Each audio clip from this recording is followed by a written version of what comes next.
that we will do all that we can to take care of your sons and daughters.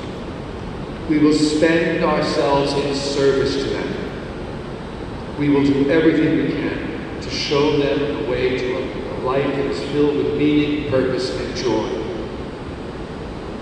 You should not, however, get the sense that we're going to go easy on them. The motto of the Society of Jesus is Ad Maiorem Dei Gloria, the greater glory of God. The Magis, the greatest service of the human family. So we don't accept mediocrity. It's absolutely antithetical to everything we have done for all the years that we've been in education. So you understand, we will never insult your children with low expectations. We will flatter them with setting the bar high and having very high expectations of them. We will cherish them and challenge them in equal measure. Please understand that that's what we're about. Also, do not get the impression from what I'm saying that we want to replace you. Absolutely not, we never could. What we do want to do is we want to be partners with you in the great work that God has placed in your hands, and that is the work of raising your sons and daughters and bringing them into the full possession of the many gifts and talents, dreams and aspirations that God has placed in their hearts. That's what we want to do. We will never get in the way. We are happy to be your companions in this journey and your partners in this great and sacred work.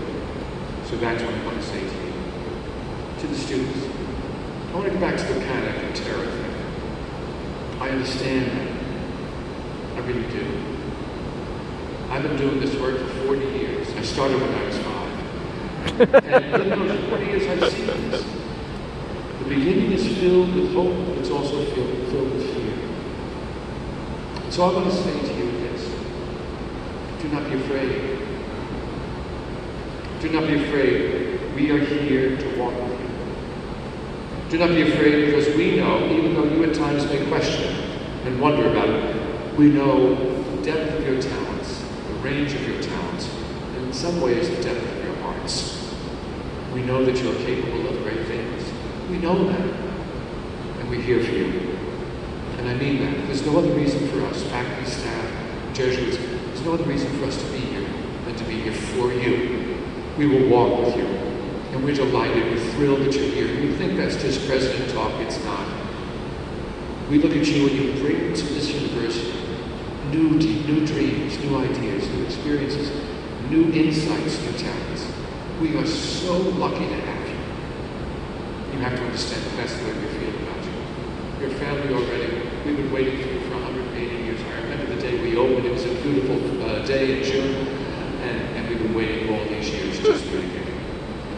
Now, as a Jesuit, we're known for giving advice. Sometimes we give good advice, sometimes tough advice, but I give you some advice here. I want to congratulate you, to be sure. But here goes. Some of this you're not going to want to hear at all, and I know that. So I do this with some trepidation. Number one, do not live a double life. Do not live a divided life.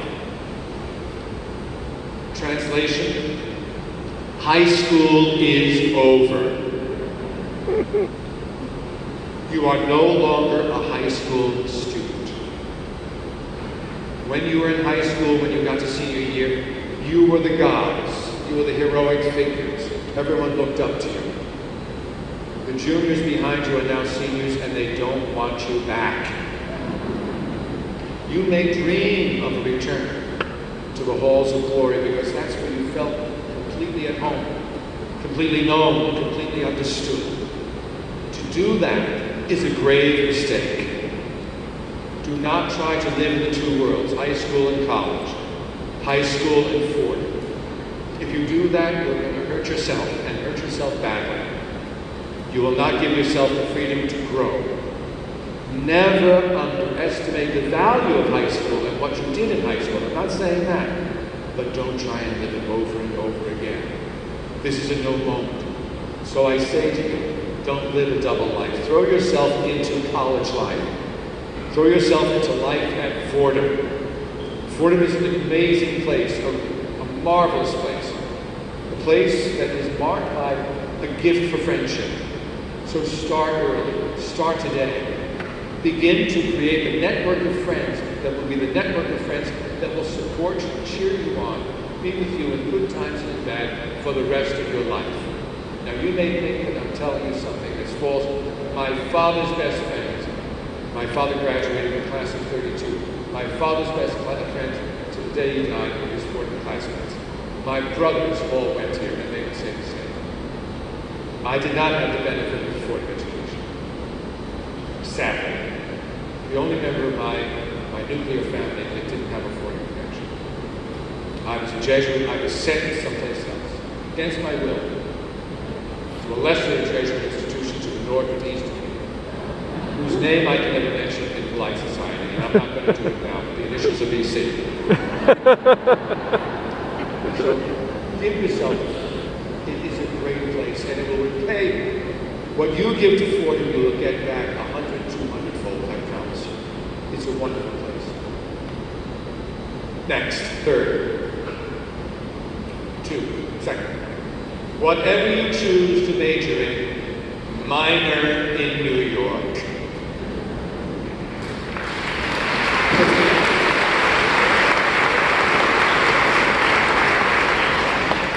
You did not choose to go to college in a rural setting. We are not in Iowa. We're not in Field of Dreams. We're in something better. We're in the capital of the world. You did not choose to go to Chicago, the great American city. You did not choose to go to South Bend. You chose to come to New York for college. Understand what that means? I mean, look at these places. Iowa, great place to film a movie, but to make a life for Iowans, yes.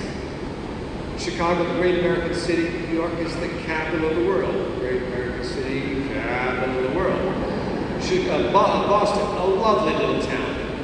The capital of the Commonwealth of Massachusetts, but the capital of the world. South Bend, Indiana.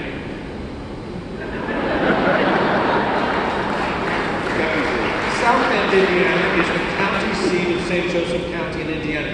County seat, capital of the world. Look, it's a great place. You chose us. Use us. New York, let me tell you a little bit about your adopted city. New York entertains, greets, welcomes over 50 million tourists a year. We're a city of 8.8 million people. We have 660,000 college students. We have 20,000 restaurants.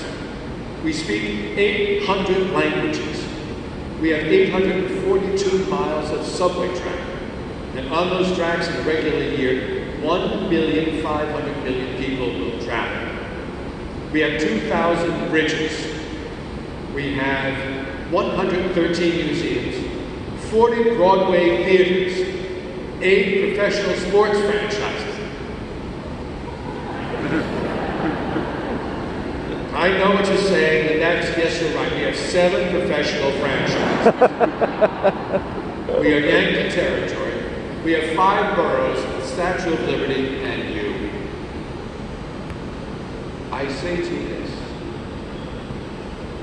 New York is not just our location, not just our address. New York is our classroom, our laboratory. It's our partner in education. Use New York. Learn from New York. Other students in other cities read about Wall Street and Wall Street Journal. Our students work on Wall Street. Students in other cities read about great museums and artwork in museums. We have 113, go to them. Students in other places read about what's going on in the world of advertising. Our students intern at advertising firms. Students read the New York Times about international affairs. Our students intern at the United Nations. Robert Moses once said, if you are tired of New York, you are tired of life. We don't want tired students. Awake to New York. Now, dip into it. Be smart though. Don't break the bank. And don't test the statement that New York is a city that never sleeps. It's true. I can vouch for it. You don't have to test that. But use New York. This is what you chose for your college careers. Use it. And you'll grow immensely. Next. I want you now that you become adults, I want you to reflect on the lessons of love that you learned from your parents. Not so much what they say, although they're wise, but how they lived and what they did. As adults, you'll begin to see your parents in entirely new ways. In a certain sense, you'll learn the wisdom of Mark Twain's line. You know Mark Twain's great line? When I was 12, I thought my father was the most ignorant man in Christendom. When I turned 21, I was amazed at how much the old man had learned in so short a period of time. They taught you great lessons. One of the greatest lessons next is this. They know this, they live it. Love is the only human treasure that can only grow when it is given.